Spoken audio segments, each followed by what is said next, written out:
उत्तराखंड में 6 आईएएस अधिकारियों का बड़ा कद, अमित नेगी को मिली उत्तराखंड प्रमुख सचिव की जिम्मेदारी।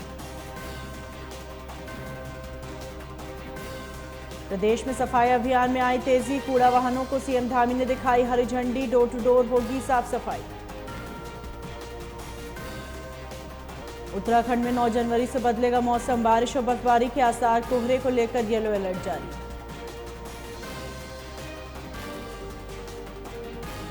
श्रीनगर गढ़वाल में शुरू हुआ स्मृति मेला, सांसद तीरथ सिंह और विधायक ने किया शुभारंभ, शिल्पकारों को मिला मंच। वन विभाग को मिली बड़ी सफलता, गंगोत्री हाईवे पर पकड़ी प्रतिबंधित लकड़ी, 3 तस्करों को किया गिरफ्तार।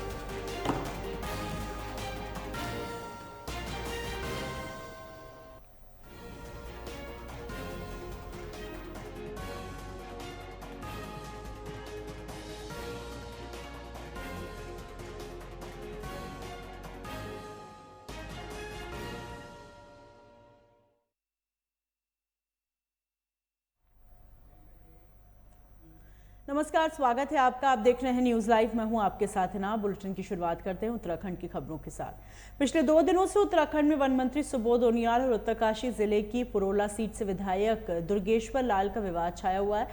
पहले बीजेपी प्रदेश अध्यक्ष महेंद्र भट्ट ने मामला सुलझाने की कोशिश की। इसके बाद भी जब दोनों नेताओं में तल्खी बनी रही तो सीएम धामी को दोनों को बुलाकर विवाद सुलझाना पड़ा। विधायक दुर्गेश्वर लाल द्वारा की गई शिकायत की एक कमेटी जांच कर रही है। कमेटी की रिपोर्ट के बाद ही आगे की कार्रवाई होगी। बता दें कि पुरोला विधानसभा सीट से भाजपा विधायक दुर्गेश्वर लाल ने टॉस और गोविंद वन्यजीव विहार के डीएफओ के अटैचमेंट की मांग को लेकर वन मंत्री सुबोध उनियाल ने सरकारी आवास के बाहर धरना दिया था। साथ ही उस दौरान कैबिनेट मंत्री सुबोध उनियाल पर दुर्व्यवहार करने का आरोप भी लगाया गया था। मामला एक ही पार्टी से जुड़ा होने के चलते भाजपा के प्रदेश अध्यक्ष महेंद्र भट्ट ने भी इसका संज्ञान लिया और इसके बाद विधायक दुर्गेश्वर लाल के न सिर्फ तेवर नरम पड़ गए बल्कि सुर भी बदल गए। लेकिन मंत्री और विधायक के बीच मनमुटाव जारी रहा।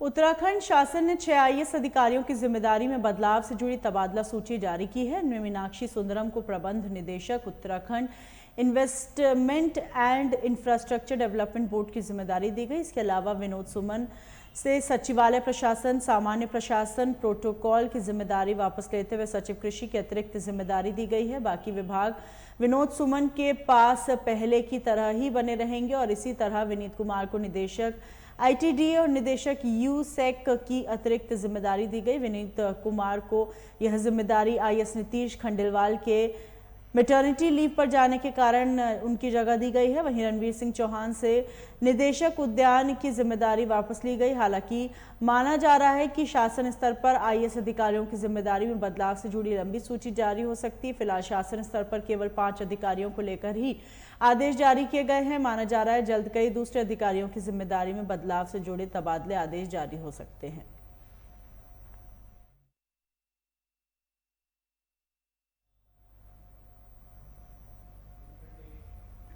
चमोली जिला मुख्यालय गोपेश्वर मार्केट में कार्यक्रम आयोजित किया गया जिसमें अभी तक पूरे जनपद में 1 लाख से अधिक लोगों ने भाग लिया और 80,000 से अधिक लोगों ने विकसित भारत संकल्प की प्रतिज्ञा ली और 21,000 से अधिक लोगों को इस यात्रा से लाभ मिला। यात्रा के दौरान आयुष्मान भारत आधार कार्ड, स्वास्थ्य शिविर, प्रधानमंत्री स्वनिधि योजना, प्रधानमंत्री उज्ज्वला योजना के तहत कैंप लगाए गए और इसके अतिरिक्त राजस्व, पशुपालन, उद्योग, बाल विकास विभाग की जन कल्याणकारी योजना की जानकारी दी गई।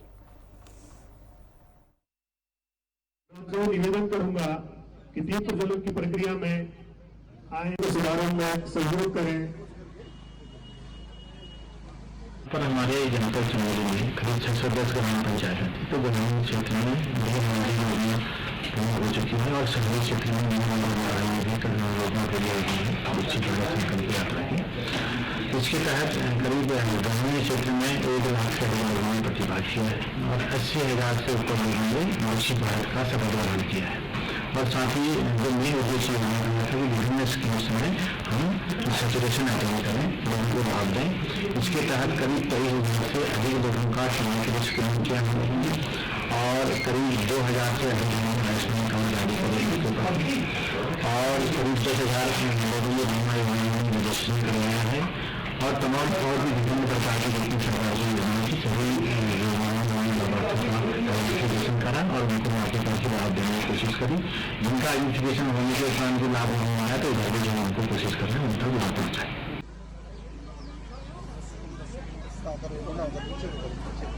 गणमान्य व्यक्ति और भाजपा के वरिष्ठ नेता श्री प्रेम बल्लभ जी को पहुंचे हैं। चमोली जिले के दूरस्थ गांव में सड़क कनेक्टिविटी का सपना सिर्फ सपना ही बना हुआ है। पीढ़ियां गुजर गई लेकिन गांव के लोगों को सड़क नसीब नहीं हो पाई है। दरअसल सीमांत प्रखंड जोशीमठ के इस गांव में सड़क की मांग 1980 के दशक से की जा रही। सड़क बनाने की कवायद सन 1980 में शुरू हुई थी, लेकिन यह सड़क कभी दशौली ब्लॉक के घिंगारन तो कभी मैकॉट क्षेत्र से आगे नहीं बढ़ सकी और इसके पीछे सोच थी कि यह सड़क दशौली ब्लॉक से सीधा जोशीमठ प्रखंड के सुदूरवर्ती को जोड़कर कल्प घाटी से सीधा अलकनंदा हाईवे पर मिल सकती है, ताकि आगे जरूरत पड़ने पर यह सड़क केदारनाथ से बद्रीनाथ धाम की यात्रा का विकल्प बन सके। लेकिन ऐसा नहीं हो पाया है। सड़क अभी सिर्फ PMGSY विभाग की फाइलों में शोभा बढ़ा रही है, जिसका खामियाजा जोशीमठ के दूरस्थ गांव के लोगों को भुगतना पड़ रहा है। नमस्कार, मैं हूँ मिंकल देवी, ग्राम प्रधान उद्गम, और मैं कहना चाहती हूँ कि ये सैंची लगभग मैकॉट बेमरू दुमक मोटरमार्ग निर्माण कार्य चल रहा है।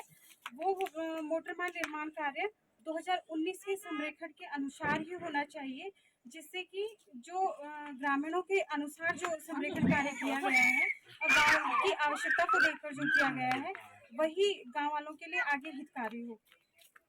दुमक गांव की हमारे गांव की 2007-8 से स्वीकृत सड़क आज तक नहीं बन पाई है, इसलिए हमारा विरोध प्रदर्शन 27 दिसंबर से शुरू है और ये तब तक जारी रहेगा जब तक हमारी मांगें पूरी ना हो। किसी भी गांव के लिए बुनियादी सुविधा के लिए सबसे मुख्य आधार है ट्रांसपोर्ट। अगर ट्रांसपोर्ट ही नहीं होगा तो गाँव में कौन रहना चाहेगा, इसलिए हमें सड़क की बहुत आवश्यकता है, नहीं तो गांव में कोई नहीं रहना चाहेगा। जो भी लोग थोड़ा बहुत कुछ बन जाते हैं वो लोग गांव से तुरंत पलायन कर जाते हैं और प्रदेश सरकार हमारी पलायन के बारे में कह रही है, उत्तराखंड सरकार, केंद्र सरकार, लेकिन अगर जमीनी हकीकत कुछ और है। इसलिए हमारी सरकार से मांग और जिला प्रशासन से मांग है कि हमारी मांग जल्दी से जल्दी पूर्ण हो। धन्यवाद। जो है हम क्षेत्रीय जनता से सहयोग प्राप्त करने के लिए कर रहे हैं।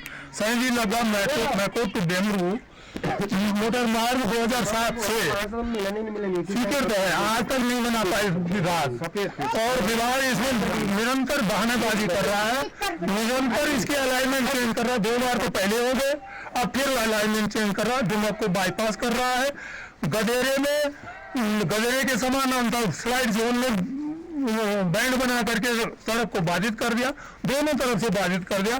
दुमक को वंचित करने की पूरी साजिश रची जा चुकी है। पूरा जिला प्रशासन इससे अवगत है, पूरे विधायक दोनों पक्षों के पक्ष विपक्ष के इससे अवगत है, फिर भी जो है हमारी मांग पर कोई सुनवाई नहीं।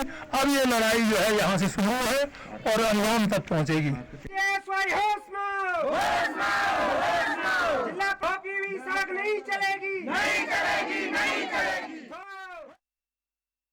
रामनगर विधानसभा के अंतर्गत ग्राम पंचायत कनिया में हंस फाउंडेशन ने निःशुल्क नेत्र शिविर आयोजित किया, जिसमें करीब 264 लोगों ने आंखों की जांच करवाई। साथ ही 170 मरीजों को आंखों की दवाई और 154 मरीजों को निःशुल्क चश्मे वितरण किए गए।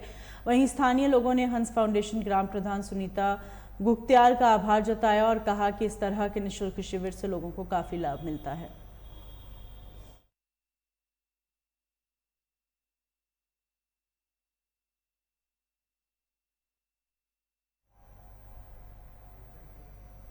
काशीपुर पुलिस को बड़ी कामयाबी मिली। कुछ दिन पहले दिन दहाड़े हुई लूट की घटना में वांछित आरोपियों को गिरफ्तार कर लिया गया। वहीं पुलिस ने इसके पास से 70,000 की नकदी और अवैध हथियार बरामद किए। बता दें कि बीते 19 दिसंबर को शातिर चोरों ने दिन दहाड़े ATM में लूट की वारदात को अंजाम दिया था, जिसके बाद से आरोपी गिरफ्तारी से बचने के लिए अपना स्थान बदल रहे थे। पुलिस पूछताछ में आरोपी ने बताया उनका एक गिरोह है जो शहर में लूटपाट को अंजाम देता है। वहीं एसपी प्रताप सिंह ने बताया कि शेष बचे आरोपियों की तलाश जारी है, जल्दी गिरफ्तारी कर ली जाएगी। चामुंडा कॉम्प्लेक्स में एटीएम उखाड़ने की घटना हुई थी। उसमें हमारे द्वारा 3 अभियुक्तों को पकड़ के लगभग 3,30,000 के करीब में रिकवरी की गई थी और एटीएम भी बरामद किया गया था। उसी में कुछ और नाम आए थे जिनको हमने वांछित बनाया था और उनके पीछे भी हमारी टीमें लगी हुई हैं। इसी क्रम में थाना गंगो सहारनपुर का ये एक इंतजार नाम का अभियुक्त था जिसको हमें पकड़ने में सफलता मिली है। इसके पास हमें जो एटीएम उखाड़ने के बाद इन लोगों ने आपस में पैसे डिस्ट्रीब्यूट किए थे, उसमें लगभग 70,000 रुपये और रिकवर हुए। आज इस अभियुक्त को अरेस्ट किया गया है और आज इसको माननीय न्यायालय के समक्ष पेश किया जा रहा है। इसमें कुछ और अभियुक्त हैं जिनको हमने वांछित बना रखा है, जो घटना में सक्रिय थे, उनको भी हमारे द्वारा शीघ्र अरेस्ट करके और उनको माननीय न्यायालय के समक्ष पेश किया।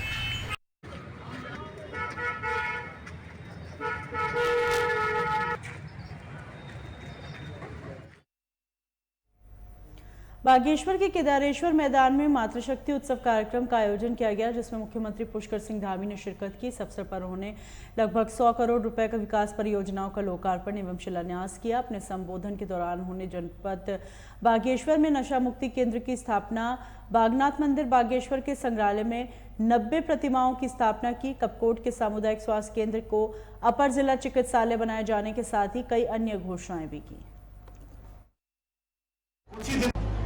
इतनी अपार संख्या में यहाँ पर उपस्थित होने के लिए मैं सभी अपनी माताओं बहनों को प्रणाम करता हूँ तथा जो कल से हमारा नया वर्ष प्रारंभ हुआ है, नए वर्ष की भी और कुछ ही दिनों में 10-12 दिन बाद उत्तरायणी भी आ रही है। उत्तरायणी पर्व की भी आप सभी को अपनी ओर से बहुत बधाई देता हूं, बहुत शुभकामनाएं देता हूं। आज के इस चेरी वाली कौतिक में आपके द्वारा जो स्नेह और सम्मान हम सबको प्रदान किया गया है, उसके लिए मैं अपनी माताओं बहनों का दिल से आभारी हूं। आज इस केदारेश्वर मैदान में संपूर्ण जिले बागेश्वर के लिए 99 करोड़ 97 लाख रुपए की लागत से जिन योजनाओं का आज यहाँ पर लोकार्पण और शिलान्यास किया गया है, उन योजनाओं के धरातल पर उतरने के बाद ये जनपद बागेश्वर के विकास में आने वाले समय में एक मील का पत्थर साबित होगी। इन योजनाओं के द्वारा न केवल इस क्षेत्र का विकास सुनिश्चित होगा, बल्कि आने वाले समय में हमारे जो नौनिहाल है, हमारी जो नई पीढ़ी है, उन सबको भी इन सब का लाभ मिलने वाला है। आज इस कार्यक्रम में विभिन्न महिला समूहों द्वारा जो स्टॉल तथा प्रदर्शनी लगाई गई है, जहां इनमें एक और हमारे देश के यशस्वी प्रधानमंत्री आदरणीय नरेंद्र मोदी जी द्वारा दिए गए आत्मनिर्भर भारत के मंत्र को धरातल पर उतारने का कार्य कर रहे हैं।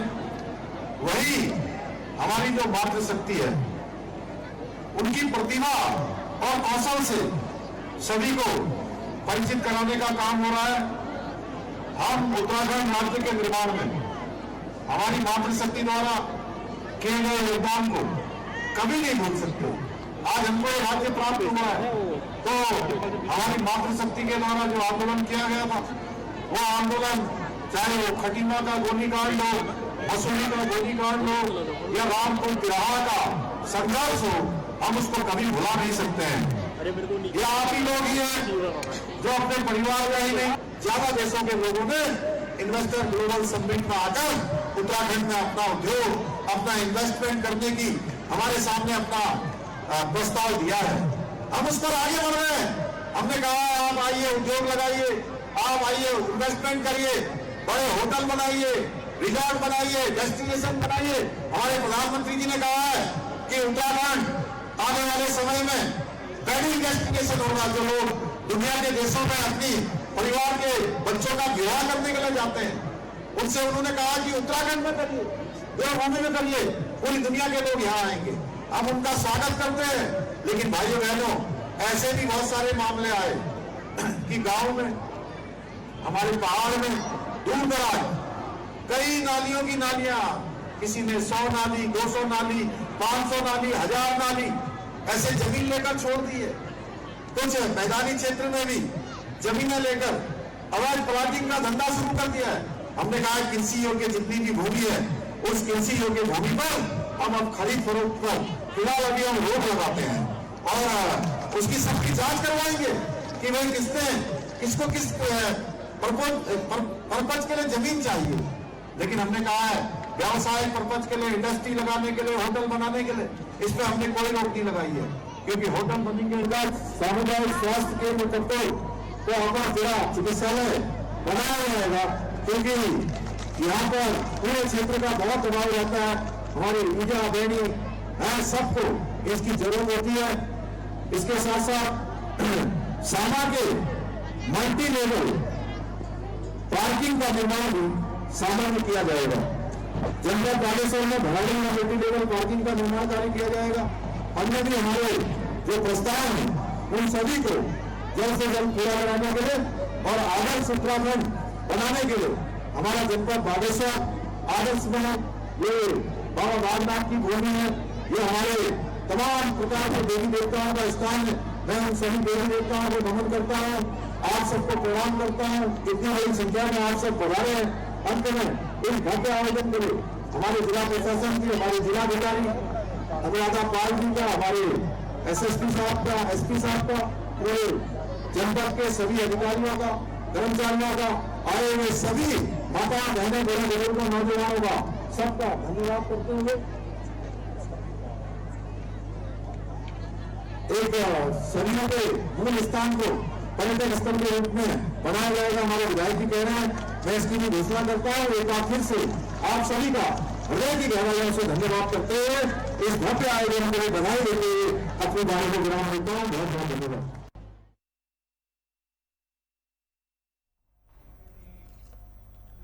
देश में 26 जनवरी से पहले सीए को लेकर संभल से सपा के सांसद शफीकुर रहमान ने एक बयान दिया। उन्होंने कहा कि ऐसा होने से देश का माहौल खराब होगा।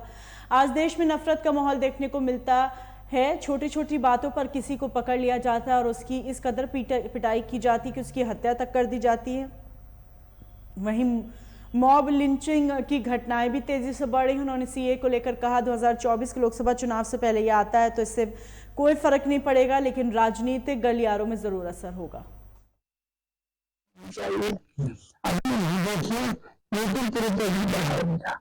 इससे फायदा पहुंचने की बजाय आप देखेंगे कि हालात बिल्कुल और खराब होंगे और इससे लोगों में बहुत की सोच पैदा होगी। और देखो, देश को चलाने के लिए नफरत नहीं होनी चाहिए, देश को चलाने के लिए मोहब्बत होनी चाहिए। अगर हम नफरत से काम न लेते हैं और आज तक हमने मोहब्बत से अगर काम लिया होता तो देश के अंदर लोगों के अंदर मोहब्बत होगी, हमारे मुल्क को फायदा होता, हम आगे बढ़ते। लेकिन बजाय इसके कि हमें इतना पीछे डाल दिया। और हमारा तो ये अकीदा है कि मोहब्बत के लिए इंसान को ये रिश्ता ही क्या कम है। मोहब्बत के लिए इंसान को ये रिश्ता ही क्या कम है कि वो काला या गोरा मगर औलाद आदम है। चाहे वो काला है या गोरा है, मैं तो सब उसकी औलाद है आदम अलैहिस्सलाम की। तो अब इसमें ये नफरत पैदा करना जो है, इस नफरत की आग को जितना आप ज्यादा फैलाएंगे इतनी ज्यादा बर्बादी होगी, इतना ही ज्यादा मुल्क का नुकसान होगा, इसी आवाम का नुकसान होगा। इसलिए मेरी गुजारिश है कि हम आप नफरत को खत्म करके भैया एक दूसरे से मोहब्बत का पैगाम दें और मोहब्बत को आम करें, तो जिससे कि हिंदुस्तान के अंदर ये जो जातियां जुल्म हुआ और ये हो रहे हैं मुसलमानों के साथ तो कुछ शिकानी यहाँ कितना बड़ा जुल्म हो चुका है, हुआ है। उनको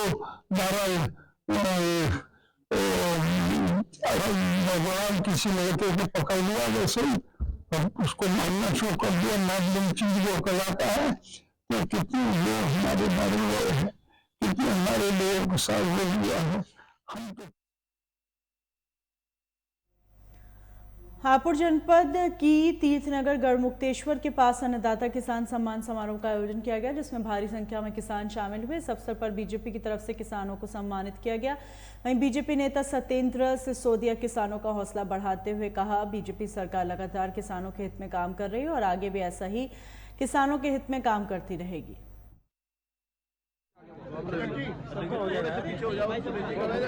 भारतीय जनता पार्टी की सरकारें और भारतीय जनता पार्टी का कार्यकर्ता हर दृष्टि से किसान का सम्मान करता है। उसी के परिप्रेक्ष्य में आज पार्टी के सम्मानित नेता आज इस क्षेत्र के किसानों का सम्मान का कार्यक्रम, उसमें मुझे भी आने का अवसर मिला। मैं आपको इतना बताना चाहता हूं कि जिन जिन प्रांतों में हमारी सरकार है, हम हर प्रांत में किसान के सम्मान को लेकर चिंतित रहते हैं और काम करते हैं। केंद्र में हमारी सरकार है, पूरे देश के लिए किसान सम्मान निधि के माध्यम से किसान की चिंता करने का काम देश के यशस्वी प्रधानमंत्री कर रहे हैं। उत्तर प्रदेश में भी किसानों के हितों को ध्यान में रखते उत्तर प्रदेश के यशस्वी मुख्यमंत्री योगी आदित्यनाथ जी ने भी किसानों के ट्यूबवेल के बिल 1 अप्रैल से माफ करने का काम किया।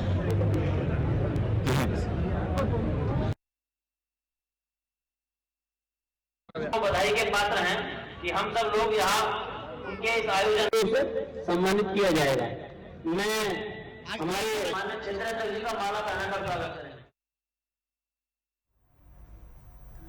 राम मंदिर में प्राण प्रतिष्ठा से पहले 30 दिसंबर को प्रधानमंत्री मोदी अयोध्या आए थे, जहां उन्होंने रेलवे स्टेशन वंदे भारत और अमृत भारत ट्रेन को हरी झंडी दिखाई। इसके बाद जब उनका काफिला आगे बढ़ा तो एक दलित परिवार के घर पहुंच गया, जहां उन्होंने चाय पी। परिवार का हलचल जाना। यह परिवार कोई और नहीं बल्कि उज्ज्वला योजना की 10 करोड़वीं लाभार्थी मीरा मांझी थी। दिल्ली आने के बाद पीएम मोदी ने एक बार फिर उन्हें तोहफा भेजा और नए साल की शुभकामनाएं दी। मीरा मांझी का परिवार अयोध्या के राजघाट क्षेत्र में रहता है। नववर्ष की बधाई संदेश के साथ गिफ्ट पाकर परिवार काफी उत्साहित है। मैं बहुत खुश हूँ।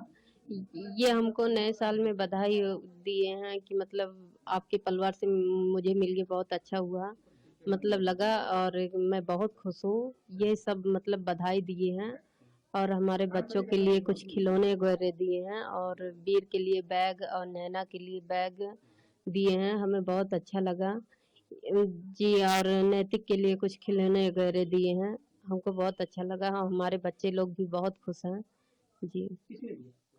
जी, प्रधानमंत्री ने खुद ही भेजा है ये तोहफा हम लोगों के लिए जी। क्या कहना चाहते हैं प्रधानमंत्री के लिए आपको? जी, हाथ जोड़ के बहुत बहुत धन्यवाद उनका करते हैं।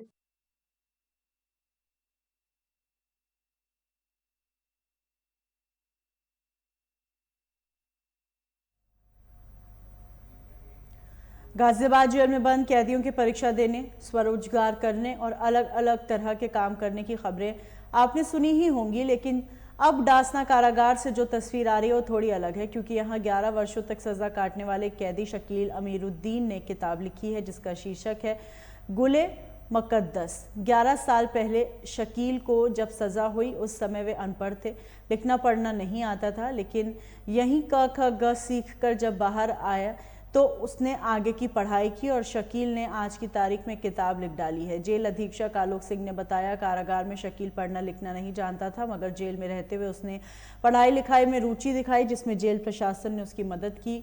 उसने इग्नू से अपनी पढ़ाई पूरी की। शेर और शायरी में भी शकील का काफ़ी इंटरेस्ट था। जब भी कोई कार्यक्रम जेल में होता था तब हमेशा इस बंदी की कविताओं पर तालियों की गड़गड़ाहट देखने को मिलती थी। आज ये बंदी आज़ाद है और ई रिक्शा चलाकर परिवार का गुजर बसर करता है। उन्होंने बताया, जेल में विभिन्न तरह के बंदियों के कौशल विकास के लिए इंडिया विजन फाउंडेशन के जरिए कार्य किए जाते हैं। 2014 में इंडिया विजन फाउंडेशन ने जब इस दास्तां जेल में काम करना शुरू किया तो शकील हमारा एक ऐसा बेनिफिशरी था जो हमारे सेंटर पे आता था और उसने अपनी इच्छा जाहिर की थी कि वो लिखना चाहता है। तो सर के सहयोग से हमने उसको लिखने का पूरा प्रबंध कराया गया और 2017 में हमारा एक प्रोग्राम आया, धूम प्रोग्राम, जिसमें म्यूजिक के लिए हमने music as a therapy use करी थी और शकील उसका एक अहम हिस्सा था। और शकील को हमने मौका दिया कि वो लिखे और धुन के साथ, म्यूजिक के साथ उसको पेशकश करे। तो जब भी वो अपनी कोई भी लिखी हुई चीज को धुन के माध्यम से अलग अलग कार्यक्रम के द्वारा अपने साथी बंदियों में शेयर करता था तो उसको बहुत प्रोत्साहन मिला, जिससे उसकी उम्मीद बढ़ती गई। तो उसने पहले एक कविता लिखी, फिर 2 कविताएं लिखी, ऐसे करते करते उसने बहुत सारी कविताएं लिखी। और जब भी हम जेल में आते थे तो हमें वो पूरी कविताओं की किताब दिखाता था। तो उसका एक सपना था, वो जब भी हमसे मिलता था तो कहता था कि मैम जब भी मैं बाहर जाऊंगा तो इस किताब को मैं पब्लिश करवाना चाहता हूँ। तो जब वो इस जेल से निकला 2022 में, तो सबसे पहले वो अपने माँ बाप से मिलने गया जो मेरठ में था, और फिर वो हमारे ऑफिस जो दिल्ली में है वहां से हमसे मिलने के लिए आया और उसने इच्छा जाहिर करी। तब वो उसकी प्रिंटेड कॉपी नहीं थी, वो ऐसे ही पूरा अपना बुक लेकर आया था कि मैं इसको छपाना चाहता हूँ। और उसने बोला कि मैम मेरा सपना है कि ये सुपरिटेंडेंट सर और इंडिया विजन फाउंडेशन इसको मिलकर इसको लॉन्च करे। तो आज जो उसने वो सपना देखा था आज वो साकार हुआ है सर। देखिए, ये बंदी एक मर्डर के केस में यहाँ पर जेल था। ये लगभग 11 साल इस जेल में बंद था और जब ये जेल में दाखिल हुआ था तो इसे पढ़ना लिखना भी नहीं आता था ठीक से। इसको यहाँ पढ़ना लिखना सिखाया गया जेल में और इसकी रुचि के हिसाब से जब इसने कुछ पंक्तियाँ लिखी एक बार इसने सुनाई तो बहुत अच्छे से लिखा था, तो इसको प्रोत्साहित किया गया और इसने फिर यहाँ कविताएं लिखना और शेर और शायरी लिखना शुरू कर दिया था। इसका हुनर पहचानते हुए हम लोगों ने और इंडिया विजन फाउंडेशन जो संस्था यहाँ काम कर रही है उनके सहयोग से इसको हमने प्रोत्साहित किया और इसको सारी सुविधाएं क्या कहते हैं उपलब्ध कराई लिखने पढ़ने की। और फिर जो कार्यक्रम जेल में होते थे, आयोजित होते थे, जैसे 15 अगस्त 26 जनवरी या कोई अन्य कार्यक्रम जो आयोजित होते थे उसमें ये अपनी लिखी हुई कविताएं पढ़ने लग गया और शेर व शायरी पढ़ने लग गया। सर, जिस तरीके से कहते हैं कि जेल में आकर जीवन का पहिया जो बाहर आज़ादी होती है थम जाता है, ऐसे में ये जो शकील है इसका जीवन कैसा था और जब आपके संपर्क में आया आपसे इसने कैसे बताया कि मैं किताब लिखता हूँ? देखिए, जेल में जब आदमी आता है तो पहले तो जब वो जेल में नहीं होता तो उस समय वो सब काम करता है जो जीने के लिए जरूरी है, लेकिन वो अपने हॉबीज पे या अपनी रुचि के हिसाब से अपना काम नहीं कर पाता है। और जेल में यदि कोई दाखिल होता है तो स्वाभाविक रूप से वो पहले परेशान और डिप्रेस रहता है, लेकिन हम लोगों का काम होता है कि उसको डिप्रेशन से दूर करके उसको प्रोत्साहित करें जिससे कि वो जिन कार्य में अच्छा है वो बेहतर तरीके से कर सके, जिससे कि वो एक बेहतर इंसान बन सके। तो इसी प्रकार से इसको भी हमने प्रोत्साहित किया और इसकी रुचि के हिसाब से जब हमने देखा कि ये विभिन्न कार्यक्रमों में अच्छे से बोल सकता है, लिख सकता है, वो लोग जल्दी छूट गए थे। ये 11 साल इसने बिताया जेल में और इसको पढ़ना लिखना भी ठीक से नहीं आता था जब आया था। तो इसको क्योंकि जेल में साक्षरता कार्यक्रम वगैरह चलते रहते हैं, इसको पढ़ाया लिखाया गया। इसने इग्नू से भी कोई कोर्स किया तो इस प्रकार इसकी रुचि डेवलप हुई। जब ये लिखने लग गया तो इसको शाबाशी मिलने लगी, तो इससे इसका हौसला और बुलंद हुआ और ये आज इसकी ख्वाहिश थी कि ये जब जेल से छूटे तो यहाँ जो उसने रचनाएं लिखी हैं इसको पब्लिश कराया और ये पिछले साल छूटा है और इसने ये एक जो पुस्तक आपके सामने दिख रही है गुले मुकद्दस, ये इसका क्या कहते हैं इसको छपवाया गया और आज इसका विमोचन किया गया। सर, किस मामले में सजा काट रहे थे? ये 302-307 आईपीसी में जेल में निवृत्त था।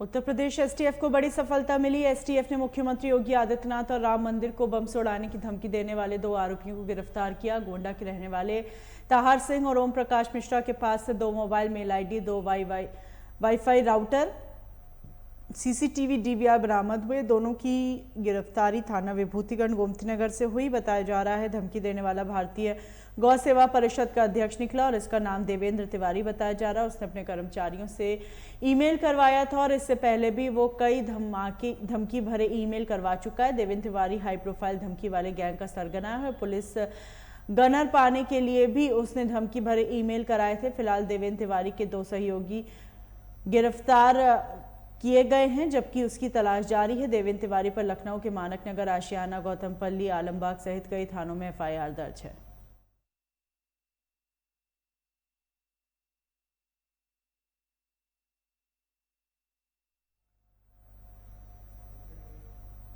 पीलीभीत में ग्राम पंचायत में हो रहे घटिया निर्माण की शिकायत पर लिपिक और DPRO आग बबूला हो गए। मामला इतना बढ़ गया कि शिकायतकर्ता कंसल्टिंग इंजीनियर की विकास भवन में पिटाई कर दी, जिससे वो गंभीर रूप से घायल हो गया। वहीं घटना की जानकारी लगते प्रशासनिक अधिकारी पुलिस बल के साथ पहुंचे और विकास भवन में हो रहे हंगामे को शांत कराया। पुलिस का कहना है मामले की जांच करवाकर कार्रवाई की जाएगी।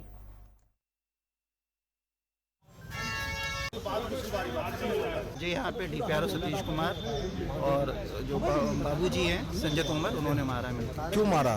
मैं ग्राम पंचायत रमपुरा नत्थू में आया था, जो मैं समस्या लेके आया था, जो काम वहाँ पे करा रहा हूँ मैं एज अ कंसल्टिंग इंजीनियर। तो जब मैंने समस्या रखी तो वो लोग आवेश में आ गए। दोनों ने मिलके मुझे पहले बाल्टी से मारा, बाल्टी वहाँ टूटी हुई पड़ी हुई है, और मेरा हेलमेट पहन के जो आया था उससे मुझे मारा। पूरा ब्लीडिंग हो रहा है खून से। अच्छा। कौन है ये संजय तोमर बाबू? पहले भी बता रहे हैं यहाँ सुर्खियों में रहा है। हाँ, विवादित बाबू में, इससे ज़्यादा मैं नहीं कहना चाहता उनके बारे में। मुझे अपने से संबंध है, मुझे उनके इतिहास से कोई संबंध नहीं। कुछ कहेंगे इसको लेकर? देखिए, ये तो बहुत ही घृणित कृत्य है। कोई भी पब्लिक सर्वेंट जनता की सेवा के लिए चुना गया है, जनता के संग मारपीट करना और खास तौर पे एक बुद्धिजीवी वर्ग के साथ मारपीट करने का तात्पर्य यही है। वो व्यक्ति तानाशाह है और ऐसे तानाशाह व्यक्ति के खिलाफ मोर्चा खोलना चाहिए सभी लोगों को और आम जनता को भी। देखिए, जो आज माननीय मोदी जी, माननीय योगी जी, डबल इंजन की सरकार बार बार प्रयास कर रही है, गांव जो विकास करना चाह रही है, वो विकास कार्य इन्हीं लोगों की वजह से नहीं हो पा रहे हैं। यही ब्यूरोक्रेट्स सारा विकास कार्य रोके हुए हैं और कहीं ना कहीं ये लोग लाभान्वित भी हो रहे हैं उससे। इसी वजह से अपनी तानाशाही पूर्ण रवैये को अपनाने के लिए आज बर्बरता पूर्वक हमारे अधिवक्ता साथी को बुरी तरह मारा गया है और उसके काफी चोटें भी आई हैं। इनके खिलाफ अटेम्प्ट टू मर्डर का मुकदमा लिखाया जाए। उसके सर पे ग्रीवियस इंजरीज हैं, अगर चोट और ज्यादा होती तो उसकी डेथ हो सकती थी।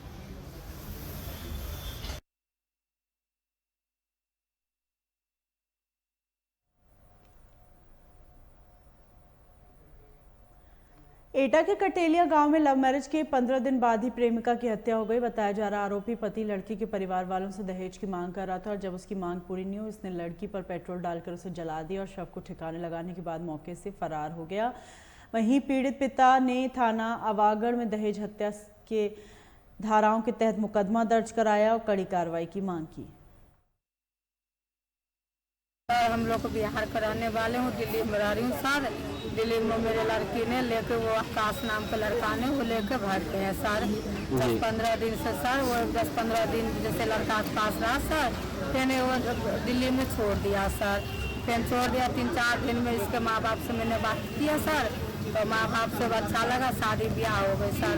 14 तारीख के शादी, 14 दिसंबर को शादी हुई थी। 14 दिसंबर का शादी हुआ, खूब धूमधाम से सर शादी हुआ। पूरे कितना खर्चा हो गया शादी में? 5-6 लाख रुपया सर खर्चे हुआ। शादी के बाद सर बताया मम्मी से चैन मांग रहे हैं और अंगूठी मांग रहे हैं, कुछ दहेज जैसे मोटरसाइकिल मांग रहा। तो मैं बोला देख बेटे मेरे पास तो ये है नहीं, कहाँ से दूँ तेरे को? हाँ, जो सामान है मैंने सारा सामान अपने दे दिया। अब मेरे लड़की के लिए 2-4 जातियाँ मारा भी। अच्छा, बता रही थी आपकी लड़की की पिटाई लगाई है इसकी? मेरे को पिटाई लगा, मम्मी ये मार रहे हैं मेरे को, से देखे ये सामान मांग रहे। मेरा बेटे ठीक है, मैं बात कर रहा हूँ। ये सर बात करने दिया उनको, ये लड़का आ जाते हैं बार बार किचन में, मेरी लड़की बात कर रहे हैं, लेकिन ये लड़का ना आस पास घूमता, वो लड़की ने डर के मारे फोन काट देता है। अच्छा, क्या बताया था आपकी लड़की ने? आप बता रही थी कि वो जाति को लेकर के कुछ बता रहा था। जाति को वही बोला कि मम्मी वो आकाश, जो लड़का आकाश बोला ये वो पंडित नहीं है कोई। अच्छा, उसने पंडित बन के शादी की थी? हाँ, पंडित मान के शादी करा, लेकिन ये ने जैसे अभी आकाश सर नहीं है, ये कोई और नीच जात है। हाँ, नीच जात है ऐसे बताया, जैसे जात को नाम ये बता तो आकाश आ गए, वो फोन काट दिया। ये शुक्रवार के रात को बात है सर। हाँ, काट दिया तो सर हम लोग फिर दोबारा फोन नहीं किया। अच्छा, आप लोगों की जाति क्या है? मेरे यहाँ के पासमान है। अच्छा, आप लोग बिहार के पासमान? हाँ, पासमान दिल्ली में रहते हैं? दिल्ली में रह रहे सर, हम लोग पासमान है। हाँ, तो सर शुक्रवार को मैं रात को बात किया हूँ, बस बेटी से वही 2-3 शुक्रवार को ही आपकी लड़की ने बताया जो कुछ भी इन्होंने जो कुछ भी जंजीर या जो कुछ मांगा था? नहीं, ये 2-3 दिन पहले सर। अच्छा, पहले भी बताया था लड़की ने? बताया। अच्छा, मारपीट की कब बताई थी? शुक्रवार को बताई थी? हाँ, शुक्रवार के ने इसको मन ने वो रात थोड़ा लिया, अजीब सी सर बात। मौत की सूचना आपको कब मिली थी? ये कल मिला। कैसे मिली थी? वो मेरे पुलिस थाना से गए, वो गांव का मुखिया बतन मुखिया बोला कि सरपंच बोला, ये मेरे को नहीं पता, मैं तो काम पर हूँ सर। मेरे लड़की बुलाने गई, मैं तो विश्वास नहीं करा, मेरे बेटी जान से मर गई सर। यही बात है सर। पुलिस क्या कह रही है? स्थानीय पुलिस ने आपको बुलाया, वो क्या कह रही है? तो बोल रहे मैंने आपको जहाँ संगे मदद करूँगा, आपको ऐसे नहीं जाने, सबके मैं बंद करूँगा सर, ये बोल रहे पुलिस वाले। तो यही बोल रहे। उसका कोई सुराग मिला है उनके? नहीं, अभी तो कोई सुराग, अभी कोई गिरफ्तार नहीं हुआ है? अभी सब भागे हैं। अब आप क्या चाहते हैं? मैं यही चाहते हैं सर, मेरे इंसाफ मिले, वो सारे जो मेरे बच्चे को मारा वो सब पकड़े जाए सर। तो वही इंसाफ चाहिए, कुछ नहीं चाहिए।